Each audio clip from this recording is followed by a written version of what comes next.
What do these figures have in common? Is it their dark hair, their alluring charisma, mystical powers, humble origins? Across our ever-growing media, they are represented as a Messiah. But what does that word actually mean? Rooted in its Hebrew and Aramaic origins, the Messiah is most immediately associated with Jesus Christ, divinely ordained to liberate the suffering and deliver them into eternal paradise.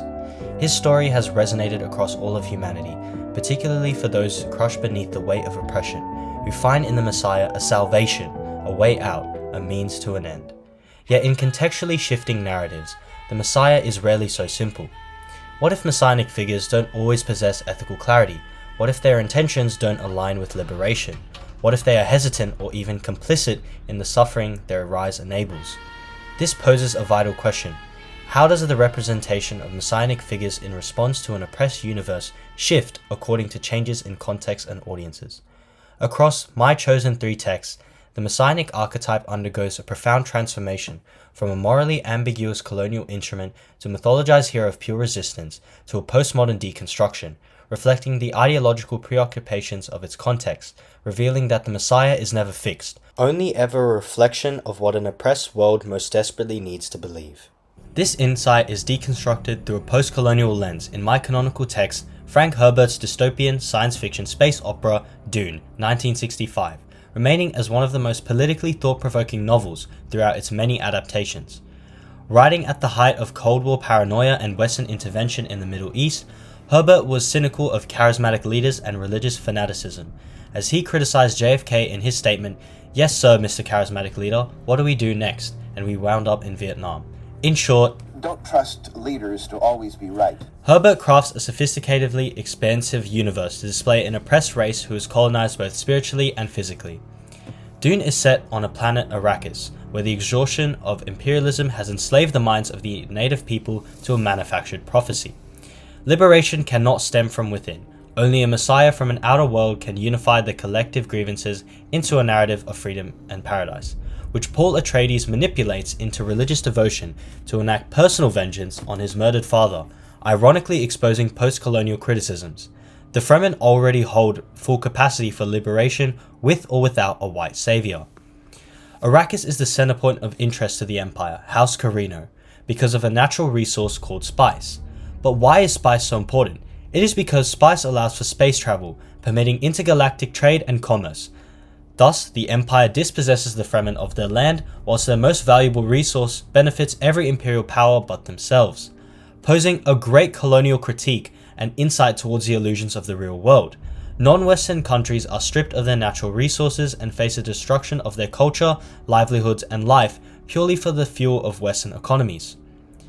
Herbert displays Paul's manipulation through his chosen warrior name of Muad'Dib, meaning little mouse, utilizing lexical symbolism as the name carries humility and is wise in the ways of the desert, serving as a motif throughout the book as Paul uses a noble name to assimilate and garner the trust of the Fremen. Furthermore, Herbert incorporates allusions to Islamic eschatology in the Fremen's titles for Paul, such as Mahdi, translating to the Guided One, an Islamic figure who will restore justice, deliberately crafting a real-life contextual link to demonstrate the extent of the Fremen's belief in a fabricated god. Lastly, Herbert shows one of his deepest post-colonial ideas through the ideological tension of 2 quotes, using an aphorism to give each quote political weight, like a Confucian proverb, where Harkonnen's idea of power was through possession, and Paul's paradox subverts the idea, as his thinking becomes one of a dangerous political insurgent.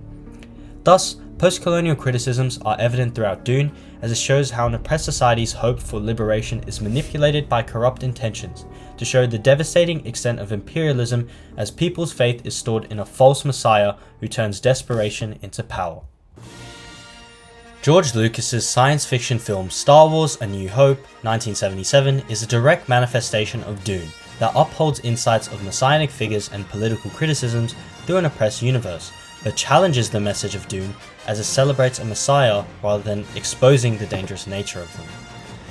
Emerging from the trauma of Nixon's Vietnam campaign, Lucas creates a binary representation of good and evil to criticize American imperialism through direct allusion of an ideological battle, the rebellion seeking liberty from imperialism, rivaled by the Empire, who justifies the destruction of Alderaan to a rebel insurgency, similarly to how the US justifies their invasion of Vietnam to the threat of communism.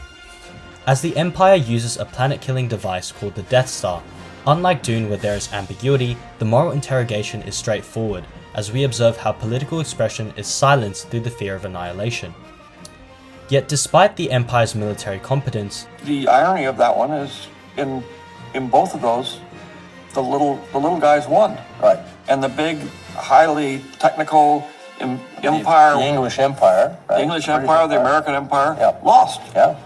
That was the whole point. the protagonist Luke Skywalker, who comes from humble origins, is contrastingly not used to spark a revolution, as the rebellion was founded long before. Yet Lucas aims to show Luke as the necessary catalyst for victory, that only a mystical and ancient force of good can overpower the evil of oppression. George Lucas displays the uncomplicated heroism of Luke Skywalker through the narrative structure of the hero's journey.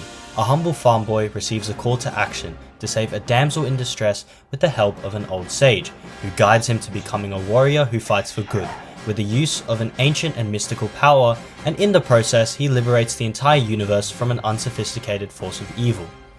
Furthermore, one of Lucas's most formal film techniques is the Kurosawa wipe, taking direct inspiration from Kurosawa's films The Hidden Fortress and Seven Samurai, to signal genre and display the Jedi as a traditional warrior utilizing the allusions to the Bushido Code. As these scenes bleed into another, the audience are never shown a clear difference in time, carrying an almost inevitable and divine momentum, characterizing Luke's story as ordained and noble. In addition, Lucas utilizes mise-en-scene and costuming to craft a binary representation of purity and darkness, through Luke's humble white robes linking him to monastic and prophetic figures, whereas Vader's black cyborg frame shows him to be inhumane and evil, to cast a heroic light on our protagonist. Lastly, Lucas employs visual world building to construct the Empire as an industrial fascist machine through their uniforms and architecture, directly borrowed from Nazi aesthetics, creating a historical illusion to visually represent the oppression of the Empire. Thus, showing an embrace of messianic figures as Lucas displays a binary good versus evil narrative, portraying the protagonist as a divine savior and uncomplicated hero, as he serves as a catalyst for freedom in an oppressed universe. The Wachowski brothers' The Matrix 1999 is a landmark of science fiction, compelling audiences to interrogate the boundary between constructed reality and lived experience. Written at the end of the millennium, the film was shaped by the widespread fears of technology eroding authentic human existence, and drew directly from French cultural theorist Jean Baudrillard's Simulacra and Simulation, a text the Wachowskis famously incorporated within the film, using its postmodernist framework to critically deconstruct the Chosen One myth. Set in a post-apocalyptic 2199, Thomas Anderson, or Neo, is unknowingly enslaved within a digital simulation, prophesied by rebel leader Morpheus to be the One, destined to liberate humanity from machine dominion. Unlike Paul Atreides, whose messianic power is inseparable from political manipulation, Neo's oppressed universe is defined not by territorial colonization, but psychological captivity, as artificial intelligence exploits the human tendency to choose comfort over truth, to harvest the bioelectricity from a pacified population. The Wachowskis deploy color grading, slow motion, and deliberate mise-en-scene to construct Neo's messianic identity with precision. Throughout the simulation sequences, an extreme green tone saturates every frame, coding reality as machine script. This toning persists even within the Oracle's apartment, a space the audience might expect to exist beyond the simulation's reach, signaling that Neo's awakening remains incomplete. The contrast arrives in the red pill, blue pill sequence, where vivid reds puncture the green for the first time, marking the beginning of enlightenment. Only once Neo fully accepts he is the One does the color palette expand dramatically, flooding the Matrix with reds, yellows, and oranges.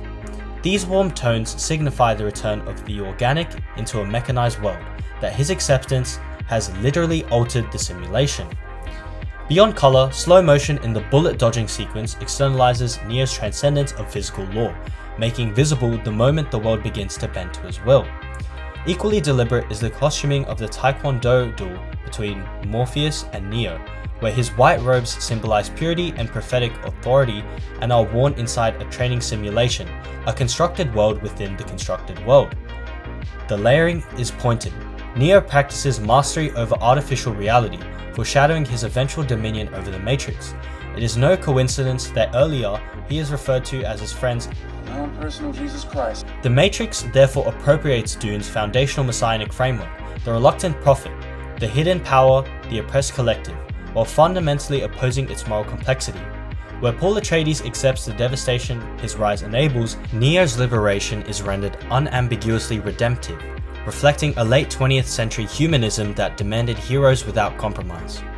The oppressed universe shifts from territorial dominion to psychological imprisonment, and the Messiah's power shifts accordingly, no longer the capacity to annihilate, but the agency to question, to see through the simulation, and in doing so, set humanity free.